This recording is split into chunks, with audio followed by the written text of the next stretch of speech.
ये है talks news network और आप देख रहे हैं पॉलिटॉक्स, राजनीति का कच्चा चिट्ठा।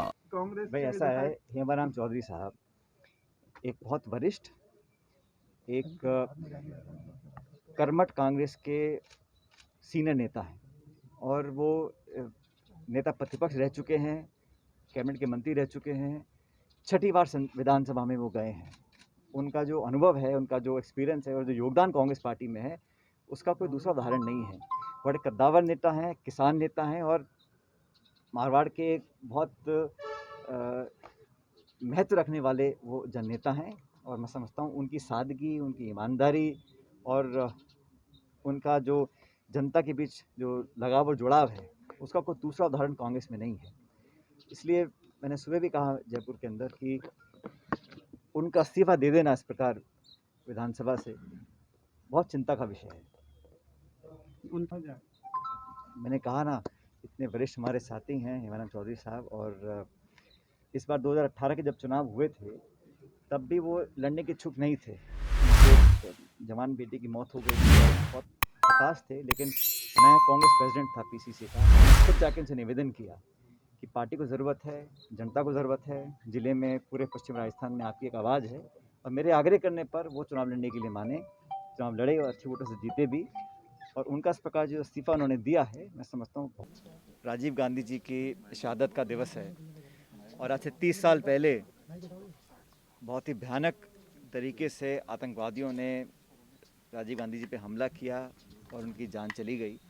आज पूरा देश, हम सब उनको याद करते हैं, उनकी शहादत को नमन करते हैं।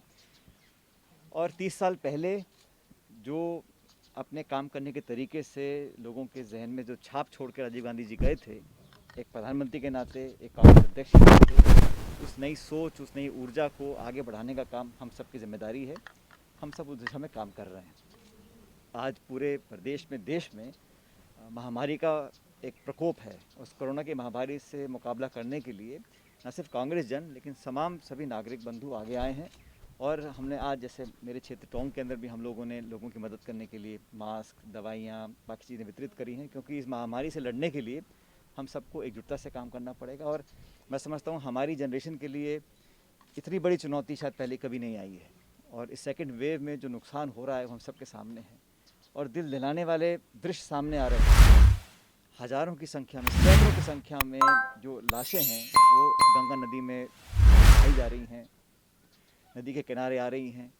और इस प्रकार का जो एक देश में खौफ का माहौल पैदा हुआ, वो सचमुच बहुत दुखद मोड़ है हमारे मुल्क के लिए, हमारे देश के लिए। इससे उभरने के लिए सबको साथ मिलकर काम करना पड़ेगा। और आज इस मौके पर हम सब लोगों ने कोशिश की है कि अपना जो पहले हमारी जो प्रयत्न थे उनको और तेज़ी से लोगों के बीच लेकर हम लोग टोंक ज़िले के अंदर अगले 2 दिन के बाद, परसों से हम लोगों ने कुछ इंतजाम किए हैं। एक दवाइयों की किट हमने तैयार करी है और पूरे ज़िले में हमने 7 केमिस्ट चिन्हित किए हैं चारों विधानसभा क्षेत्र में।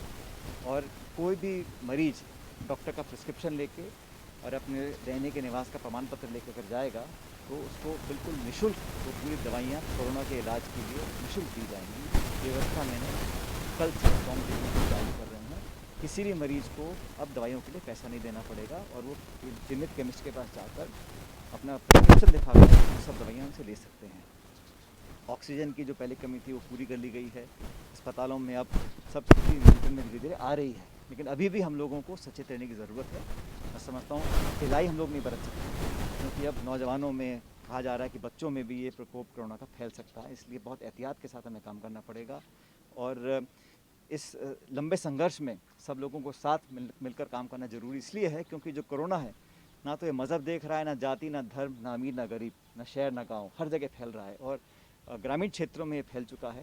इसलिए इसको रोकने के लिए हर संभव कोशिश हम लोग कर रहे हैं। लेकिन ये किसी दल, किसी नेता, किसी सरकार, विपक्ष की बात नहीं है। ये पूरी सभी लोगों का सामूहिक, इसमें जब तक ताकत हम लोग लेकर आगे नहीं आएंगे तब तक इसे मुकाबला करना बड़ा मुश्किल हो जाएगा। तो उम्मीद करता हूँ कि आने वाले समय में और केसेस कम होंगे, लोग एहतियात बरतेंगे और हम सब बहुत जल्द मिलकर वापस इस गाड़ी को पटरी पर लेकर आ सकते हैं। देखिए सर, एक सवाल है।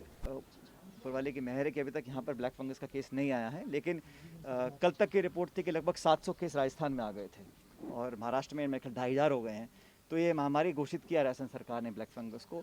तो इसको ट्रीट करने के लिए जो दवाइयाँ हैं उसके भी इमरजेंसी के तौर पर हम लोग प्रोक्योर कर रहे हैं राजस्थान में, लेकिन ये ओवर यूज़ से हो रहा है, जो हम स्टेरॉइड्स को ओवर यूज़ कर रहे हैं। तो इसलिए बहुत सोच समझ के दवाइयों का इस्तेमाल करना चाहिए और डॉक्टर्स को भी नाप तोल कर ही स्टेरॉइड्स का प्रयोग रोगियों पे करना चाहिए।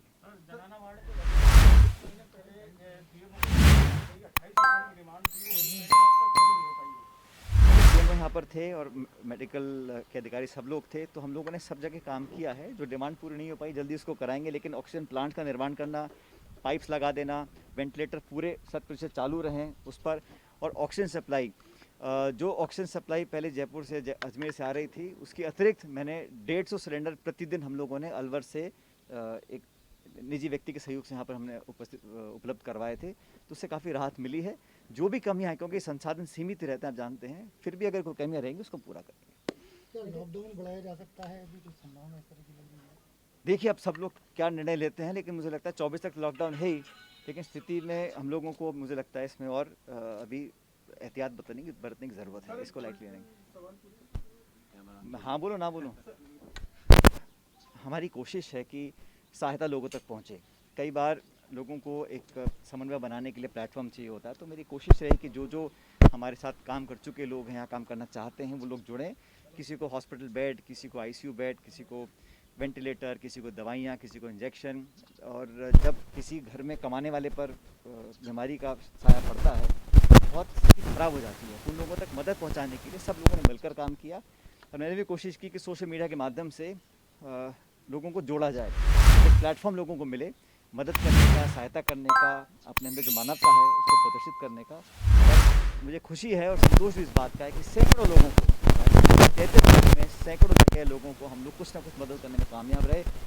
मन ये तो करता है कि सबकी मदद कर सकें, लेकिन साधन सीमित हैं, अस्पताल में बेड सीमित थे, तो सब लोगों की पूरी मदद हम नहीं कर सके, लेकिन फिर भी अनेकों लोगों को तक हम लोग अपने सहायता का हाथ पहुँचा सकें, इस बात का मुझे संतोष है। देखिए गांव में तो लोग सतर्कता समिति बनी है, लोग जागरूकता फैला रहे हैं, लेकिन अभी भी डबल मास्किंग पर हम लोग जोर देना चाहते हैं।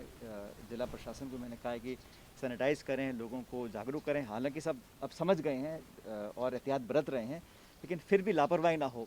पहले जो शादी या पारिवारिक कार्यक्रम आयोजित किए जा रहे थे, उससे बहुत कोरोना फैला। और कुछ हम सब जानते हैं, देश में जिस प्रकार की चुनावी रैलियाँ करी गई, धार्मिक कार्यक्रमों को अनुमति दी गई, जिसको दुनिया की प्रेस उसको सुपर स्प्रेडर इवेंट बता रही है, उस पर भी लोगों को आत्मचिंतन करना चाहिए कि किन कारणों से हम लोगों ने ढिलाई बरती। बहरहाल भविष्य में ऐसा हम लोग नहीं करेंगे, इसका संकल्प सबको लेना चाहिए। और गांव देहात में तो मैं समझता हूं कि लोग अब समझ गए हैं कि घर पे रहना ज़रूरी है, और लॉकडाउन के बाद भी सब तरह के एहतियात हमको बरतने चाहिए। ये है टॉक्स न्यूज नेटवर्क और आप देख रहे हैं पॉलिटॉक्स, राजनीति का कच्चा चिट्ठा।